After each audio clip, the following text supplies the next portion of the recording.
അധ്യായം 4. മത്സരത്തിന് തയ്യാറാണെന്ന് ചേതൻ വെല്ലുവിളിച്ചതും എല്ലാവരുടെയും നോട്ടം അവന് നേർക്കായി. ചേതൻ, ഇന്നലെ ഓഡിറ്റോറിയത്തിൽ നിന്ന് കിട്ടിയൊന്നും പോരെ? നിന്റെ ധൈര്യം അപാരം തന്നെ. എനിക്ക് അത്ഭുതം തോന്നുന്നു. പരിഹാസത്തോടെ എഡ്വിൻ പറഞ്ഞു. ചേതന്റെ ശരീരത്തിലുള്ള ജഗന്റെ മുഖം ചുരുങ്ങി.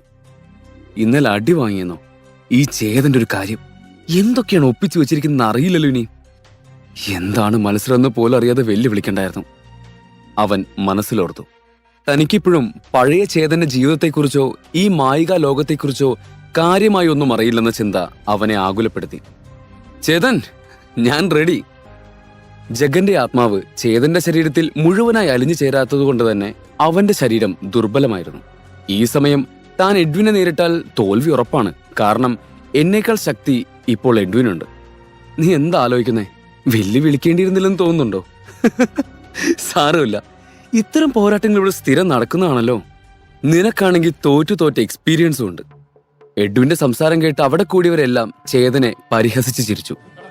ഓ, ഇവന് ഞാൻ... അവന് ദേഷ്യം വന്നു. കഷ്ടപ്പെട്ടൊരു കുട്ടിയെ ചേർത്തപ്പോ ഇവനിത് എവിടെ നിന്ന് കയറി വന്നു? ചേതാ, എന്ത് ചെയ്യിപ്പോ? ഈ മത്സരത്തിൽ തോറ്റ അവളും പോകും, ജോലിയും പോകും. ഞാൻ ഈ അന്യഗ്രഹത്തിൽ പിന്നെ എന്ത് ചെയ്യും? അവന്റെ ടെൻഷൻ കൂടി വന്നു. ഒരു നിമിഷം കണ്ണടച്ച് തന്റെ അച്ഛന്റെ മുഖം അവൻ ഓർമ്മിച്ചു. പെട്ടെന്ന് എന്തെന്നില്ലാത്തൊരു ധൈര്യം അവൻ അനുഭവപ്പെടാൻ തുടങ്ങി.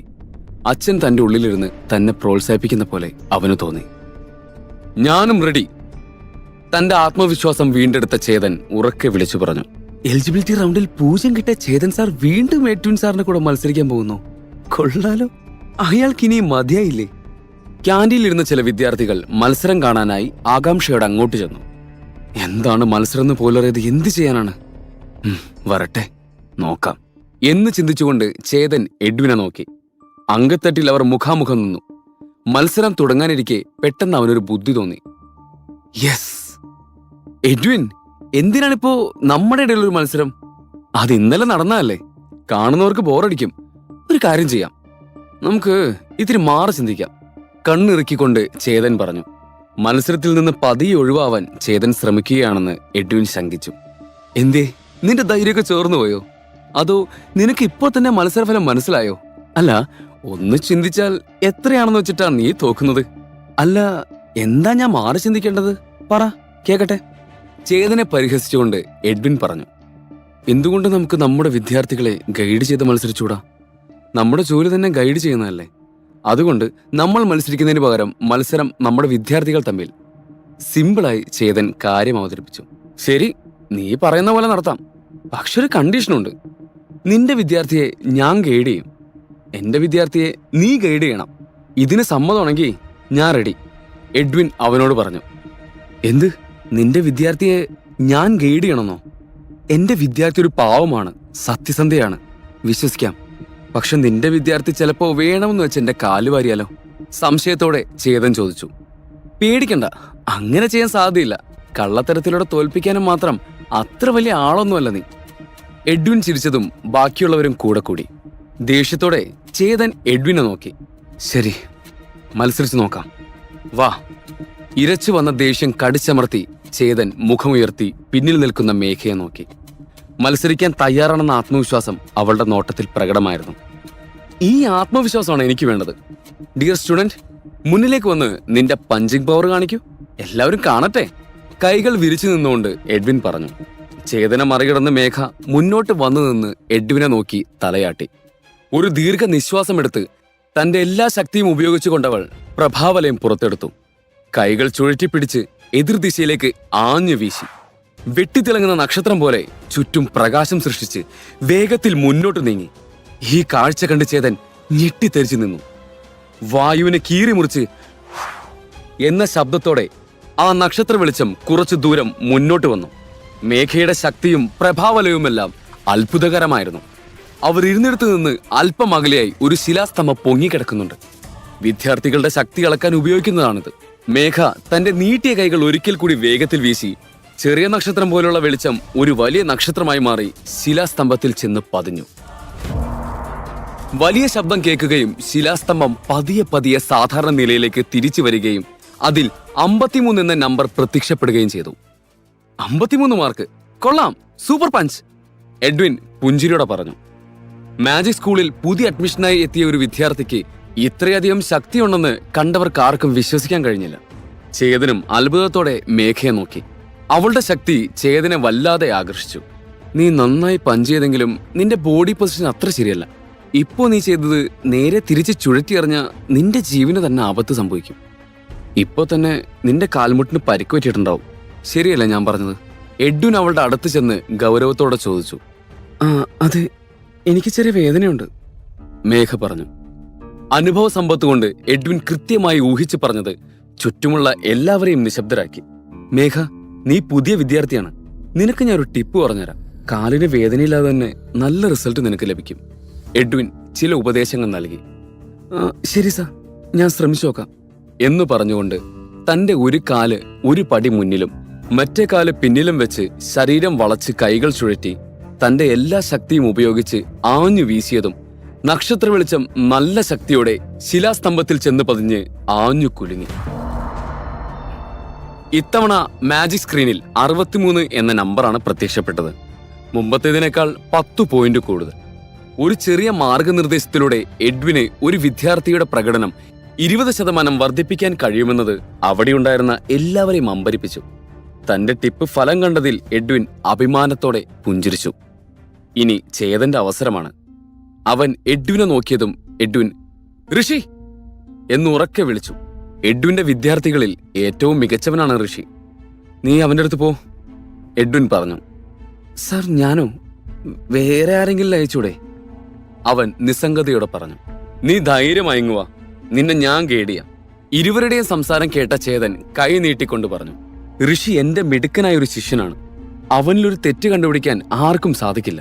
ചേതനെ പരിഹാസത്തോടെ നോക്കി ചിരിച്ചുകൊണ്ട് എഡ്വിൻ പറഞ്ഞു. ഞാനൊരു ടീച്ചറാണ്. ഇവൻ കാണിക്കാൻ പോകുന്ന വിദ്യ കണ്ടിട്ട് ഞാൻ പറയാ മിടുക്കനാണോ ലൊടുക്കനാണോന്ന്. വെറുതെ പൊങ്ങച്ചം പറഞ്ഞ ആളാവാൻ നോക്കല്ലേ. ധിക്കാരത്തോടെ ചേതൻ പറഞ്ഞെങ്കിലും നിർവചിക്കാനാവാത്ത ഒരു ഭയം മനസ്സിനുള്ളിൽ കടന്നു വരുന്നത് അവൻ അറിഞ്ഞു. ഇപ്പോൾ വിദ്യാർത്ഥികൾക്ക് മുമ്പിൽ താൻ എന്തെങ്കിലും ചെയ്തേ മതിയാവൂ എന്നവൻ അറിയാമായിരുന്നു. ചേതൻ, നിനക്ക് എന്ത് വേണേലും പറയാം. പക്ഷെ നീ പറയുന്നത് അവൻ കേട്ടാ മാത്രമാണ് നിനക്ക് വിലയുണ്ടാവുക, ഓർത്തോ. എഡ്വിൻ വീണ്ടും ചേതൻ അപമാനിച്ചു. എഡ്വിൻ, നിന്റെ ഈ സംസാരം അതാണ് എനിക്ക് സഹിക്കാൻ പറ്റത്. ഞാൻ എനിക്ക് അറിയുന്നത് പറഞ്ഞു കൊടുക്കും. കേൾക്കണോ വേണ്ടോ എന്നുള്ളത് ആ വിദ്യാർത്ഥിക്ക് ഇഷ്ടമാണ്. അതിന് നീ എന്തിനാണ് ഈ വാചകം അടിക്കുന്നത്? ചേതൻ അവനെ നോക്കി ദേഷ്യത്തോടെ പറഞ്ഞു. ശരി, നീ വലിയ വർത്തമാനം പറയുന്നുണ്ടല്ലോ. നിന്റെ കഴിവെന്താന്ന് ഇപ്പൊ അറിയാം. നമുക്ക് ഈ മത്സരം കുറച്ചുകൂടെ രസകരമാക്കാം, എഡ്വിൻ ചിരിച്ചുകൊണ്ട് പറഞ്ഞു. ഈ മത്സരത്തിൽ ഞാൻ ജയിച്ച നിന്റെ സ്റ്റുഡന്റ് മേഘ ഇനി എന്റെ സ്റ്റുഡന്റ് ആയിരിക്കും, എഡ്വിൻ പറഞ്ഞു. അതുപോലെ തന്നെ നീ തോറ്റാ നിന്റെ സ്റ്റുഡന്റ് ഋഷി എന്റെ അടുത്തേക്ക് വരണം. മുന്നിൽ വന്നു നിന്ന ഋഷിയെ നോക്കി ചേതൻ പറഞ്ഞു. എഡ്വിൻ അല്പസമയം ആലോചിച്ചു. ശരി, ഡീൽ. ഞാൻ തോറ്റാ ഇവിടെ നിൽക്കുന്ന ഋഷിയില്ലേ, അവൻ ഇന്നു മുതൽ നിന്റെ സ്റ്റുഡന്റ് ആയിരിക്കും എന്ന് എഡ്വിൻ പറഞ്ഞതും, സാർ എന്താണ് പറയുന്നത്? ഇയാളുടെ കൂടെ ചേരാൻ എന്നെ കൊണ്ട് പറ്റില്ല, പരിഭ്രമത്തോടെ ആ പുതിയ വിദ്യാർത്ഥി പറഞ്ഞു. എഡ്വിൻ ഇങ്ങനൊരു തീരുമാനം എടുക്കുമെന്ന് ഋഷി പ്രതീക്ഷിച്ചില്ല. ടീച്ചേഴ്സ് എലിജിബിലിറ്റി ടെസ്റ്റിൽ 0 മാർക്ക് നേടിയ പ്രൊഫസറെ അംഗീകരിക്കാൻ അവന്റെ മനസ്സ് ഒട്ടും തയ്യാറല്ലായിരുന്നു. പേടിക്കണ്ട ഋഷി, ഞാൻ തോക്കില്ല, എഡ്വിൻ ഉറപ്പോടെ പറഞ്ഞു. എഡ്വിന്റെ വാക്കുകളിലെ ആത്മവിശ്വാസം അവന് ധൈര്യമേകി. ഋഷി പുഞ്ചിരിച്ചുകൊണ്ട് മുന്നോട്ട് നടന്നു. ചേതനെ ഒട്ടും വകവയ്ക്കാതെ അവൻ തന്റെ കൈകൾ ചുഴറ്റി മുഷ്ടിതന്ത്രം ചെയ്യാൻ ആരംഭിച്ചു. ഇത് കണ്ടുകൊണ്ട് നിന്ന ചേതൻ ഒന്നും മനസ്സിലാവാതെ കുഴങ്ങിപ്പോയിരുന്നു. സത്യം പറഞ്ഞാൽ അവിടെ എന്താണ് നടക്കുന്നതെന്ന് ചേതൻ ഒരു പിടിയും കിട്ടുന്നില്ലായിരുന്നു.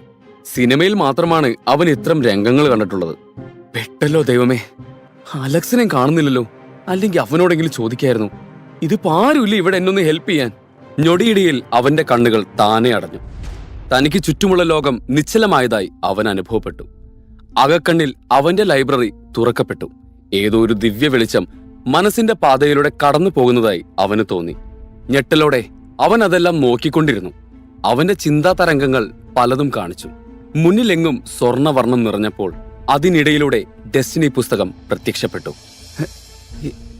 എന്റെ മനസ്സിൽ ഇതെല്ലാം തെളിയുന്നത് എങ്ങനെയാണ്? ഈ പുസ്തകത്തെപ്പറ്റി ഞാൻ ആലോചിച്ചതേ ഇല്ലല്ലോ. അവൻ ചിന്തിച്ചിരിക്കെ പുസ്തകത്തിന്റെ താളുകൾ തുറന്നു വന്നു. അതിൽ എഴുതിയിരിക്കുന്ന പേര് കണ്ട് അവൻ പകച്ചുപോയി.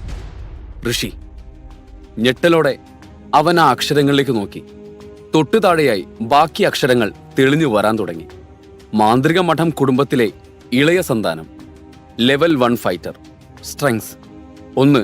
ശരീരം വില്ലുപോലെ വളയ്ക്കാൻ കഴിവുള്ളവൻ. 2. പരുന്തിന്റെ ശക്തി ആവാഹിച്ച് ഉയരത്തിൽ നിന്ന് ആക്രമിച്ച് കീഴ്പ്പെടുത്താൻ മിടുക്കൻ. വീക്ക്നെസ് 12. 1. കാലുകൾക്ക് കൂടുതൽ ബലം കൊടുക്കുന്നത് മുതൽ 2, 3, 4 എന്നിങ്ങനെ ഓരോന്നും എടുത്തു പറഞ്ഞ് ഒടുവിൽ 12 ഇടതുകൈയുടെ ശക്തി തിരിച്ചറിയാതെ സ്വാധീനം വലത്തിനാണെന്ന് കരുതി തെറ്റായ പരിശീലനം എന്നിങ്ങനെ ഋഷിയെക്കുറിച്ചുള്ള എല്ലാ വിവരങ്ങളും അവിടെ പ്രത്യക്ഷപ്പെട്ടു. ഈ കുറിപ്പുകളെല്ലാം ഒരൊറ്റ നിമിഷം കൊണ്ട് വായിച്ചതോടെ ചേതന് തല കറങ്ങുന്നത് പോലെ തോന്നി. ഇതെനിക്ക് വിശ്വസിക്കാനാവുന്നില്ല. എന്തെവിടെ നടക്കുന്നത്? ഋഷിയെപ്പറ്റി കേട്ടതെല്ലാം സത്യമാണോ? വായിച്ചത് സത്യമാണെങ്കിൽ ഉറപ്പായും ഋഷിക്ക് വഴി കാണിക്കാൻ തനിക്ക് സാധിക്കും. ഈ ലോകത്ത് എല്ലാ മനുഷ്യർക്കും അവരവരുടേതായ കുറവുകളുണ്ടാകും. അതറിഞ്ഞ് പരിശീലിപ്പിക്കുന്നതാണ് ഒരു നല്ല അധ്യാപകന്റെ കടമയെന്ന് പണ്ട് അച്ഛൻ പറഞ്ഞത് അവൻ ഈ അവസരത്തിൽ ഓർമ്മിച്ചു. താൻ മരിച്ചതിനും ഇപ്പോൾ തന്റെ ആത്മാവ് ചേതന്റെ ഉള്ളിൽ പുനർജീവിക്കുന്നതിനും എന്തോ ശക്തമായൊരു കാരണമുണ്ടെന്ന് ജഗൻ വിശ്വസിക്കുന്നുണ്ട്. ഇപ്പോൾ ഡെസ്റ്റിനി പുസ്തകം പ്രത്യക്ഷപ്പെടുന്നതിന്റെ പുറകിലും എന്തോ നിഗൂഢതകൾ ഒളിഞ്ഞിരിക്കുന്നുണ്ടെന്ന് അവന് തോന്നി. എന്തായാലും ഡെസ്റ്റിനി അവന് വലിയ അനുഗ്രഹമായിരുന്നു. ഈ പുസ്തകം കയ്യിലുണ്ടെങ്കിൽ ആർക്കും എന്നെ തോപ്പിക്കാൻ കഴിയില്ല. താങ്ക്സ് അച്ഛാ. എന്തു വില കൊടുത്തും ഇത് സംരക്ഷിക്കണമെന്ന് പറഞ്ഞത് എന്തിനാണെന്ന് എനിക്ക് വ്യക്തമായി മനസ്സിലായി. ഏതെങ്കിലും ലോകത്തിരുന്ന അച്ഛൻ ഇതൊക്കെ കാണുന്നുണ്ടെങ്കിൽ നോക്കിക്കോ, ഇനിയാണ് ഞാൻ ശരിക്കും കളിക്കാൻ തുടങ്ങുന്നത്. കുറെ നേരമായി കണ്ണടച്ചു നിൽക്കുന്ന ചേതനെ എല്ലാവരും ആകാംക്ഷയോടെ നോക്കി നിന്നു. അവൻ എന്താ ചെയ്യാൻ പോകുന്നതെന്ന് അവർക്കറിയണമായിരുന്നു. ഋഷി ചേതനെ കാര്യമാക്കാതെ പ്രഹരിക്കാൻ തയ്യാറെടുത്തു. തന്റെ മുഴുവൻ ശക്തിയും ഉപയോഗിച്ച് കൈകൾ ചുഴറ്റി താമരയുടെ ആകൃതിയിലുള്ള പ്രഭാവലയം രൂപപ്പെടുത്തി. ഋഷിയുടെ കൈകളുടെ ചലനത്തിനനുസരിച്ച് ആ പ്രകാശരൂപവും മുകളിലേക്കും താഴേക്കുമായി ചലിച്ചു. തന്റെ മുഴുവൻ ബലവും കൊടുത്ത് അവൻ മുന്നിലേക്കായി പഞ്ച് ചെയ്തു. ഈ സമയം ചേതന്റെ മനസ്സിൽ തെളിഞ്ഞ ലൈബ്രറി അപ്രത്യക്ഷമായി. ഋഷിയുടെ പഞ്ച് ശിലാസ്തംഭത്തിൽ പതിഞ്ഞതും ആ കൽത്തൂണിൽ 62 എന്ന് പ്രത്യക്ഷപ്പെട്ടു. 62 മാർക്ക്. ഗുഡ് വൺ ഋഷി. ചേതൻ പെട്ടെന്ന് കണ്ണുകൾ തുറന്നു. അവൻ നിർണായകമായ ചില തീരുമാനങ്ങൾ എടുത്തിരുന്നു. ഉറങ്ങി എഴുന്നേറ്റോ മിസ്റ്റർ ചേതൻ സാർ? എഡ്വിൻ ചോദിച്ചതും ചുറ്റുമുണ്ടായിരുന്ന എല്ലാവരും ഉറക്കെ ചിരിക്കാൻ തുടങ്ങി. ചേതൻ തന്റെ മുന്നിലെ കൽത്തൂണിലെ നമ്പറിലേക്ക് അല്പനേരം ശാന്തമായി നോക്കി. അവന്റെ പഞ്ച് അവസാനിച്ചു. ഇനി നീ എങ്ങനെയാണ് അവനെ ഗൈഡ് ചെയ്യാൻ പോകുന്നത്? കൈ വിരിച്ചു നിന്നുകൊണ്ട് എഡ്വിൻ ചോദിച്ചു.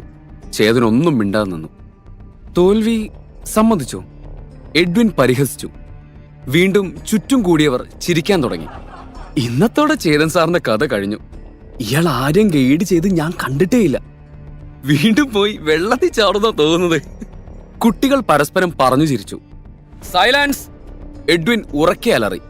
ചേതൻ, നീ ഗൈഡ് ചെയ്യുന്നുണ്ടോ? അതോ നിന്റെ വിദ്യാർത്ഥി എനിക്ക് തന്നിട്ട് പോവുകയാണോ? Choice is yours. പരിഹസിച്ചുകൊണ്ട് എഡ്വിൻ ചോദിച്ചു.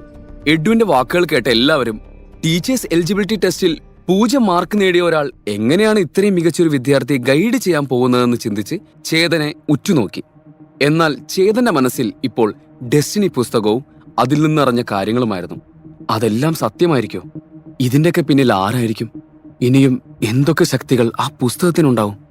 ചേതന്റെ മനസ്സ് ആകെ കലങ്ങി മറിഞ്ഞു.